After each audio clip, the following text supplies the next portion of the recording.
Welcome back, courtesy of Aquafina, only what essential. We are back here on the show. So I talked about being a change champion requires you to be a pioneer of something. If you can't start it from scratch, you can't invent it, you can't reinvent it.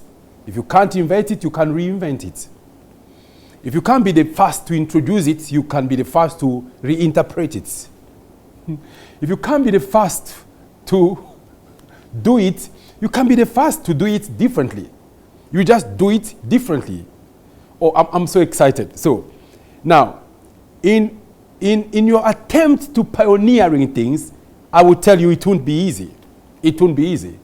I remember the first man to attempt to climb the highest peak in the world, Mount Everest. His name was Sir Edmund Hillary. And this man told everybody in the world that he wanted to go to the summit of Mount Everest. And he put his team together, he put the logistic together and flew to Nepal and got ready and at the foot of the mountain and started climbing. Halfway he couldn't. The going was too tough. The going was not going at all. And he had to abandon his attempt, his pioneering attempt, and come down to the camp. And one of his team members died. When he came down, it was a big embarrassment because everybody was waiting for the first attempt to be the most successful one to the top of Mount Everest. He flew back to England, to the UK, and the government felt that, well, he attempted, Better try something big and fail than do nothing and succeed in life. He attempted, and the government wanted to reward him for attempting.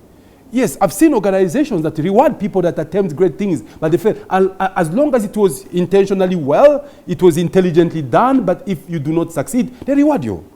I was shocked one time in Nairobi. I saw at Safaricom a wall of fame, and I thought these were the innovators in the company. But there were pictures of people that tried to pioneer things, to do things differently in the organization and failed. And trust me, they were celebrated. They were celebrated. Part of the organizational ideology and culture. Now, as he went back to the UK, the government held a little function for him, just to encourage him. And at the venue, they had erected huge photographs of Mount Everest at the podium, at the back of the podium.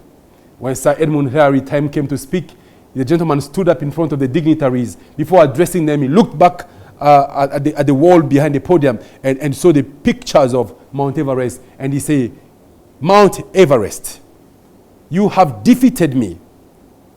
I will come back and I will defeat you because you cannot grow, but I can grow." Wow. Look at such pioneering resilience. And months later, Sir Edmund Hillary went back to Mount Everest, and this time around, he climbed all the way to the top. When he came down, the entire world media was there to receive him. And he was asked what made the difference between the first attempt and the second attempt. He said, "You know what? The mountain cannot grow, but I can grow." So Everest was the same, like the one I tried to climb last time. But when I came back here, I wasn't the same. I had grown in terms of mentality, had grown in terms of resilience, had grown in terms of belief, had grown in terms of faith. I say, you can pioneer. It won't be easy, but with a growth mindset, it is possible when you pioneer. Most people wait until others go ahead, then they join, but you don't enjoy the first mover advantage. Thousands and hundreds of thousands of people have climbed Mount Everest. But the one man everybody remembers in all history books is Sir Edmund Hillary, the first human being to have attained the summit of Mount Everest. So pioneer. In the concept of change, as a change expert, I will tell you, there is something known as the law of diffusion of innovation. They say when change is happening, not many people would go and pioneer change in their organizations or in their community, in their families, even with their health or finances. Not many people. In fact, it is said in the law of diffusion of innovation, there are 5 categories of individuals. Number 1, you have what they call the innovators. Ladies and gentlemen, innovators are only 2.5% globally when it comes to pioneering new concepts or embracing new concepts. Now, this is a scientific kind of findings, you can check on the internet, just search the law of diffusion of innovation when it comes to change and pioneering things. Innovators are guys that live ahead of their time. You know, I said to people, you have some people who are ahead of their time. Then you have those who are right on time. You have those who are a little bit behind their time. Then number 4, you have the non-starters. They've been dreaming all their life. They've traveled the world and back on their sofa set. They've built buildings, invested in bonds and treasury bills by just sitting on their desk. They are non-starters. They are dreamers. They are daydreamers. They've talked about great things, but great things never happened to them. So I say 4 kinds of people. Those who are ahead of their time, the innovators. Those who are right on time. You can tell they are right in class. The right class, the right age, the right place. Then there are those who are behind time. At 40, they are at 40 where they should have been at 30. They are in their 30s where they should have been in their 20s. They are in their 50s where they should have been in their 30s. Or they are in their 60s where they should have been in their 50s. Now, the innovators, they're fast thinkers, they innovate. Then number 2, in the law of diffusion of innovation, ladies and gentlemen, you have what they call the early adopters. Early adopters are not pioneer per se. They don't pioneer anything, but when they read the trend, they see the patterns, they jump in the boats. They are early adopters. Scientifically, they are about 13.5%, in every society, in every organization, in every institution, in every country, 13.5%. Plus the 2.5% of the innovators, they make about 16%. The third category of people, when something is happening, new trend, new patterns, new waves happening, they are known as early majority. Early majority scientifically about 34%.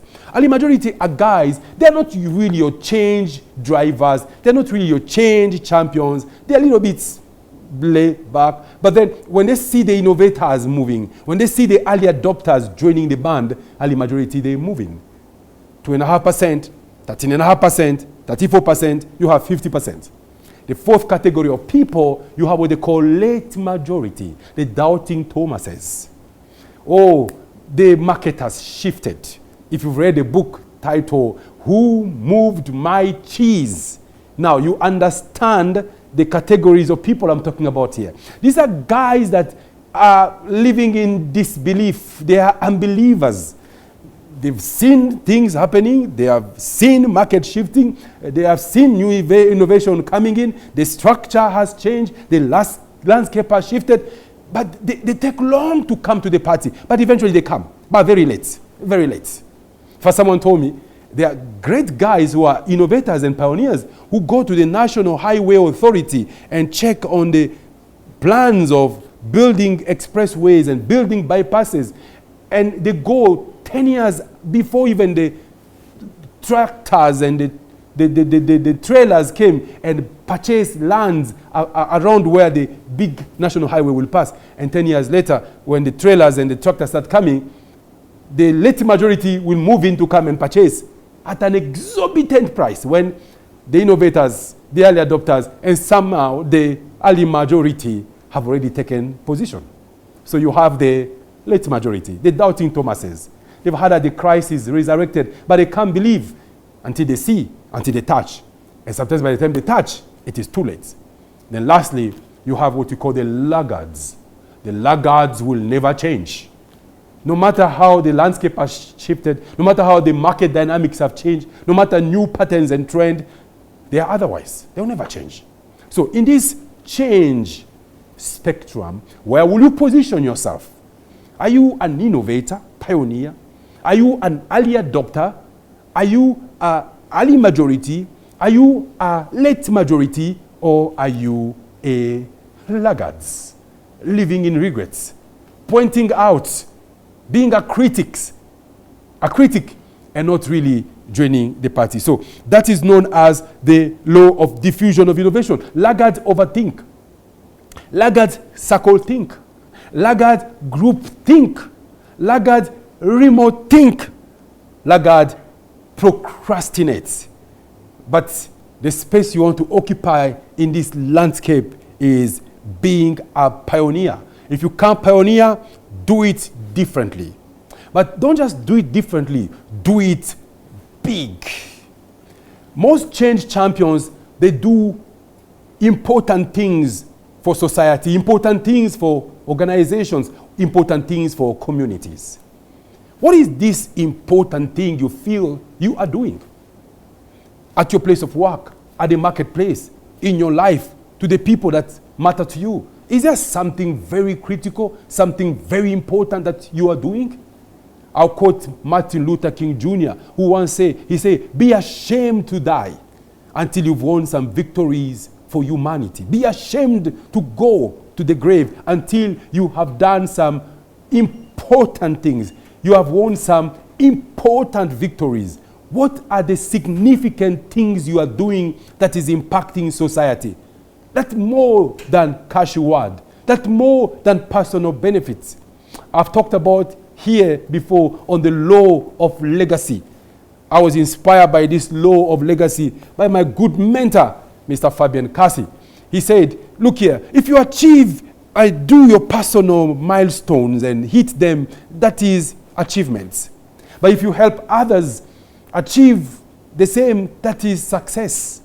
But if you and others together, you come and do that, that is sustainability. But then if people can go ahead and do it without you, that is legacy. What is that one important thing that will define your legacy at that organization? In that organization, what is that important thing, that one thing that will define your legacy in that role and department? What is that important thing that will define your legacy in that project? I want to do important things. I want to do things that impact humanity, society, organization, businesses, and people in a positive way. I say, what is that passion in you? In fact, Warren Buffett, I think the fourth or fifth richest person in the world, he turned 94 years old 2 weeks ago. Warren Buffett said, whenever I meet someone, I look for three things in that individual. Number one, I look for intelligence. Number two, I look for energy, passion. And number three, I look for integrity. But they say, if you can't find the last one, don't even bother about the first one, the first two. So my question to you is, what is that one important thing that you are doing that could define your legacy? Now, sometimes we don't do important things, we don't do big things because we are simply listening to the little man. To be a change champion, don't listen to the little man. The little man in you, the little man in your peers, the little man in your friends, and the little man could be in your family, in your organization, the little man in the market. There is always the bigger man and the little man. In psychology, we say the man or the boy is the father to the man, and the girl is the mother to the woman. Sometimes when the boy becomes too loud in the man listens to the little man, and the man can't do anything significant. I read a book years back. The book was titled Fewer, Bigger, and Bolder. What are the few things that you should do so important to you, to your immediate environment, to a larger society, to an extent to the entire country? What is that thing? It could be one, it could be two, it could be three. Fewer, but bigger, important. And then bolder. So to be a real change agent, you need to do important things. Few important things, but do them in a big way and do them in a bold way. As we conclude our reflection tonight and close on the change champion reflections, how do you champion change? How do you drive transformative change? I would like to leave you with this one. The best way or the best time to plant a tree was 20 years ago. The next best time is today.